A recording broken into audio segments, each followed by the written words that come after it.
So hey guys, welcome back to our channel. आज हम आपके लिए लेके आए इस आईपीओ की बाढ़ में, जहां पे हमें एक एक हफ्ते में चार आईपीओ दिख रहे हैं। इसी आईपीओ के सीजन में हम आपके लिए लेके आए बहुत ही बढ़िया आईपीओ का रिव्यू, एंड आईपीओ का नाम है गोपाल स्नैक्स लिमिटेड। इस वीडियो में हम कंप्लीटली बात करेंगे कि ये कंपनी करती क्या है, इसकी बेसिक डिटेल से लेके एकदम एडवांस डिटेल्स यानी फाइनेंशियल एंड वैल्यूएशंस के बारे में बात करेंगे। ग्रे मार्केट प्रीमियम की बात करेंगे, कंपनी करती क्या है एंड इसका लिस्टिंग का स्कोप क्या है, इसके बारे में बात करेंगे। ग्रे मार्केट प्रीमियम के बारे में बात करेंगे। एंड ये सब जानने के बाद फाइनली आपको बताऊंगा कि मेरा रिव्यू, मेरा स्टैंड क्या बन रहा है। So let's dive into this video, जहां पे हम बात करेंगे सबसे पहले कि कंपनी बेसिक डिटेल्स, कंपनी करती क्या है। So company was incorporated in 1999। ये मैन्युफैक्चरर है एंड सप्लायर है western and ethnic snacks in India and foreign. मतलब ये वेस्टर्न एंड एथनिक स्नैक्स जो है ये इंडिया एंड फॉरेन में मैन्युफैक्चर भी करते हैं एंड सप्लाई भी करते हैं। अगर इनके एसक्यूज देखें तो they have 276 plus SKUs. SKUs मतलब स्टॉक कीपिंग यूनिट्स, मतलब 276 से ज़्यादा इनके पास इन्वेंट्री है of different type of snacks. अगर हम थोड़ी सी और बात करें कंपनी करती क्या है, it's a diversified FMCG company, मतलब फास्ट मूवर कंज्यूमर गुड्स की कंपनी है विद 84 से भी ज़्यादा variety of snacks from gathiya, wafer, papad, son papdi and namkeen. इन सब स्नैक्स में कंपनी डील करती है आज के दिन। अगर आपको कंपनी का बिजनेस समझना है तो it is mostly like Haldiram and Balaji. And अगर ये कंपनी की मैन्युफैक्चरिंग यूनिट्स के बारे में बात कर ले तो 6 मैन्युफैक्चरिंग यूनिट्स आज के दिन कंपनी के पास है, जिसमें से 3 प्राइमरी एंड 3 एंसिलरी है। अगर हम बात करें कि ये कहाँ पे है तो this is in Nagpur, Rajkot and Gujarat. अब हम थोड़ी सी आईपीओ की डिटेल्स के बारे में बात कर लेते हैं कि आईपीओ का डेट एंड लॉट साइज क्या है। सो अगर ओपनिंग की बात करें तो आईपीओ ओपन होने वाला है 6 मार्च को, ऑलरेडी ओपन हो चुका है, एंड 11 मार्च को क्लोजिंग होने वाली है। अगर हम अलॉटमेंट के बारे में बात करें तो 12 मार्च को अलॉटमेंट स्टेटस पता लगने वाला है इसका। रिफंड की बात करें तो 13 मार्च को आपको रिफंड का स्टेटस पता लग जाएगा। अगर आपको 12 मार्च को अलॉटमेंट मिल जाती है तो 13 मार्च को आपको क्रेडिट हो जाएंगे शेयर्स। अगर नहीं मिलती तो आपको रिफंड हो जाएगा 13 मार्च तक। एंड फाइनली लिस्टिंग की बात करें तो 14 मार्च को इसकी टेंटेटिव लिस्टिंग होने वाली है। लॉट साइज की बात करें तो रिटेल कैटेगरी में एक लॉट आपको मिलेगा 37 शेयर्स का, जिसके लिए आपको देने पड़ेंगे 14,837 रुपीज़। अगर हम एचएनआई स्मॉल कैटेगरी की बात कर लें तो 14 लॉट्स का एक बास्केट होने वाला है, जिसमें आपको 518 शेयर्स मिलेंगे एंड उसके लिए आपको देने पड़ेंगे 2,07,718 रुपीज़। अगर हम एचएनआई बिग कैटेगरी की बात करें तो 68 लॉट्स का एक बास्केट होने वाला है, जिसमें 2,516 शेयर आपको मिलने वाले हैं एंड इसके लिए आपको देने पड़ेंगे 10,08,916 rupees. Size and price of the issue के बारे में बात करें तो कंपनी का जो साइज है, जो इशू साइज है, वो होने वाला है 650 करोड़ का ये आईपीओ है। सो क्या मतलब ये कंपनी हमारे से 650 करोड़ रुपए जुटाने वाली है। एंड इसका पॉजिटिव और सारी नेगेटिव के बारे में अगर हम बात करें तो बहुत ही ज़्यादा नेगेटिव्स भी इस कंपनी में बने हुए हैं विद ऑल पॉजिटिव्स। उसमें से एक नेगेटिव ये है कि ये 650 करोड़ का सारा जो इशू साइज है वो ऑफर फॉर सेल होने वाला है। OFS यानी ऑफर फॉर सेल, मतलब कंपनी के जो डायरेक्टर्स हैं, जो प्रोमोटर्स हैं, जो ऑलरेडी एग्जिस्टिंग शेयर होल्डर्स हैं, वो आज कंपनी में सारा अपना स्टेक बेच के जा रहे हैं, जिसकी वजह से ये 650 करोड़ रुपए सीधा उन प्रमोटर्स की जेब में जा रहे हैं बजाय कि कंपनी के बैलेंस शीट में जाने के, which is a negative sign. मतलब ये पैसा किसी भी ग्रोथ की तरफ यूज़ नहीं हो रहा, रादर देन जिन लोगों ने पहले इन्वेस्ट किया था उन लोगों की जेब में जाने वाला है, जो कि हमारे और आपके पर्सपेक्टिव से थोड़ा सा नेगेटिव साइन हो जाता है। एंड अगर ऑब्जेक्टिव ऑफ द इशू के बारे में बात करें तो ऑब्जेक्टिव भी आज के दिन यही है। सो ये 2 भाइयों की कंपनी थी, जिसमें से एक भाई का थोड़ा सा फ्यूड हो गया, थोड़ा लड़ाई होगी या कह लो कि अनबन हो गई, एंड दूसरे भाई ने एक कंपनी अलग खोल ली within the same segment, FMCG में ही दूसरी कंपनी खोल ली, एंड आज वो इस कंपनी से एग्जिट चाहते हैं, जिसकी वजह से इनको आईपीओ लेके आना पड़ रहा है, वो भी 650 करोड़ का। ऑल्दो ये बहुत ही बड़ा आईपीओ नहीं है, बहुत छोटा भी नहीं है, तो यहाँ पे हमें थोड़ा सा संभल के इसमें अप्लाई करना पड़ेगा। अगर हम प्राइस बैंड के बारे में बात कर लें तो 381 से 401 का प्राइस बैंड होने वाला है। कोटा शेयर के बारे में बात कर लें तो QIB का शेयर ऑफ द कोटा है 50%, रिटेल कैटेगरी का 35% एंड एचएनआई का 15%। एंड इसी वजह से, क्योंकि रिटेल का कैटेगरी यहाँ पे ज़्यादा है, 35% है, हमारे लिए रिटेल कैटेगरी में अगर अप्लाई करना है तो retail category is best for us. अब हम बात कर लेते हैं कि कंपनी के फाइनेंशियल्स कैसे, कैसा परफॉर्म करती आ रही है, इसके पीछे का रीज़न क्या है, क्या ये सस्टेनेबल है या ये एक सिर्फ गिमिक है मार्केटिंग का आईपीओ से पहले।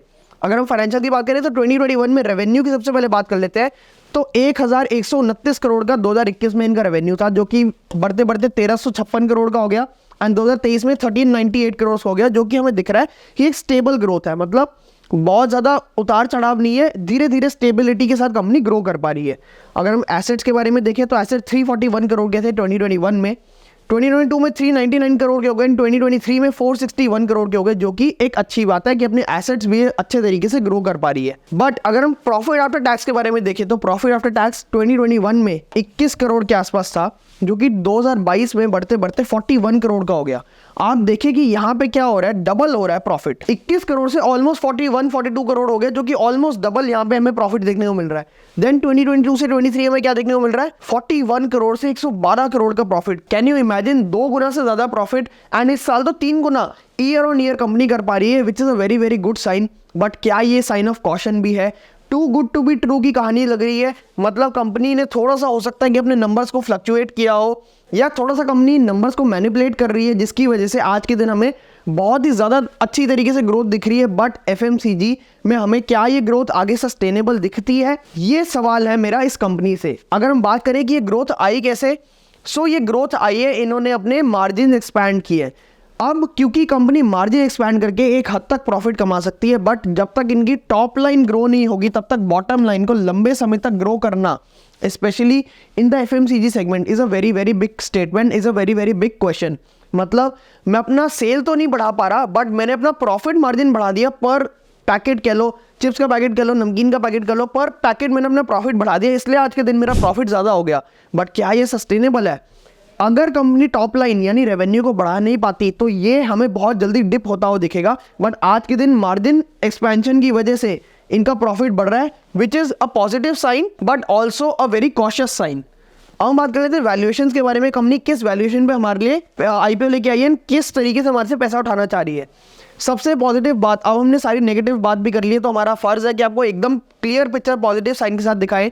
तो हम आपको दिखाएंगे डेट टू इक्विटी क्या है, 0.08। मतलब कंपनी के पास आज के दिन ऑलमोस्ट नो डेट है, तो ये बहुत ही पॉजिटिव हो जाता है कंपनी के लिए। इनके पास जो भी पैसा है ये अपने पैसे से ग्रो कर पा रहे हैं year on year, which is a very healthy sign. अगर हम रिटर्न ऑन इक्विटी देखें तो 16% से ऊपर की रिटर्न ऑन इक्विटी है, जिससे हमें समझ आ रहा है कि प्रमोटर्स अपनी इक्विटी से बहुत अच्छे तरीके से प्रॉफिट ग्रो कर पा रहे हैं। अगर हम रिटर्न ऑन कैपिटल एम्प्लॉयड देखें वो भी 20% से ऊपर है, again a very positive fundamental sign. And PE देखें तो 44 का दिख रहा है, ऑल्दो 44 हमें लग सकता है ज़्यादा हो, बट अगर हम पीए कंपैरिजन करें तो बिका जी जो है उसका पीई चल रहा है 104 के आसपास। प्रताप स्नैक्स जो है उसका चल रहा है 137 के आसपास। इससे हमें समझ आ रहा है कि पूरे एफएमसीजी सेक्टर में ही जो हमारा पीई होता है काफ़ी ज़्यादा हाई होता है, क्योंकि कंपनीज डेफिनेटली ग्रो करती है स्टेबिलिटी के साथ। एंड कंपनी का पी 44 के आसपास है, जो कि हमारे लिए थोड़ा सा पॉजिटिव साइन हो जाता है। शायद कंपनी के प्रमोटर्स को भी ये बात पता थी कि थोड़ी सी प्रॉब्लम आ सकती है ओएफएस की वजह से एंड और सारे रीजंस की वजह से, एंड जो मार्जिन एक्सपेंशन की बात हुई है उस वजह से, इसीलिए कंपनी ने शायद थोड़ा सा हमारे लिए लिस्टिंग स्कोप छोड़ा है। अगर हम बात करें ग्रे मार्केट प्रीमियम की, तो grey market premium as of it right now, जब मैं आज ये वीडियो बना रहा हूँ तो 40 रुपये चल रहा है, विच इज़ अराउंड 10%। बट इसमें प्रॉब्लम ये है कि ये 30% से गिरते गिरते 10% पे आया है, which is a negative sign. मतलब ऑल दो मार्केट्स बढ़ रही है, सेंटिमेंट्स भी अच्छे हैं, सब कुछ बढ़िया है, पर ये इसका जो ग्रे मार्केट प्रीमियम है स्टेबल नहीं है। ये आज के दिन एक रिस्क बना हुआ है। एंड इसका प्राइस देखें तो 401 plus GMP, that is 40 rupees, यानी 441 के आसपास आज के दिन निकल के आ रहा है। बट अगर मार्केट के सेंटिमेंट बदलते हैं तो GMP is bound to change. जैसे जैसे मार्केट में कॉन्फिडेंस बढ़ेगा वैसे आईपीओ मतलब प्राइमरी मार्केट में कॉन्फिडेंस लोगों का बढ़ने वाला है। आज के दिन देखिए तो प्रॉफिट पर लॉट हमें 1480 रुपये का हो सकता है।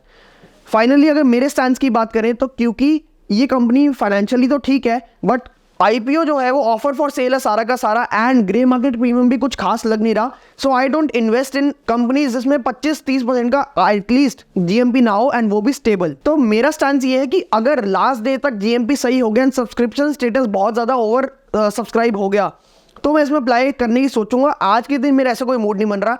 आपका क्या मूड बन रहा है आप कमेंट करके बता सकते हैं। ऑल्सो ये आईपीओ ऑलरेडी ओवर सब्सक्राइब हो चुका है, एंड इसमें अगर आपको अलॉटमेंट के चांसेस बढ़ाने हैं तो फर्स्ट ऑफ ऑल आप अगर रिटेल कैटेगरी से अप्लाई कर रहे हैं तो आप सिर्फ एक ही लॉट से अप्लाई करेंगे, उससे ज़्यादा अप्लाई करने का कोई फायदा नहीं, क्योंकि आपको एक ही लॉट मिलने वाला है ओवर सब्सक्रिप्शन की वजह से। फाइनली अगर आपको और ज़्यादा चांसेस बढ़ाने तो आप क्या कर सकते हैं, अलग अलग फैमिली मेंबर्स के नाम से डीमैट अकाउंट खुलवा के उससे अप्लाई कर सकते हैं। एंड अगर अभी तक आपके पास डीमैट अकाउंट नहीं है तो डीमैट अकाउंट के ओपनिंग लिंक्स हमारे डिस्क्रिप्शन में है।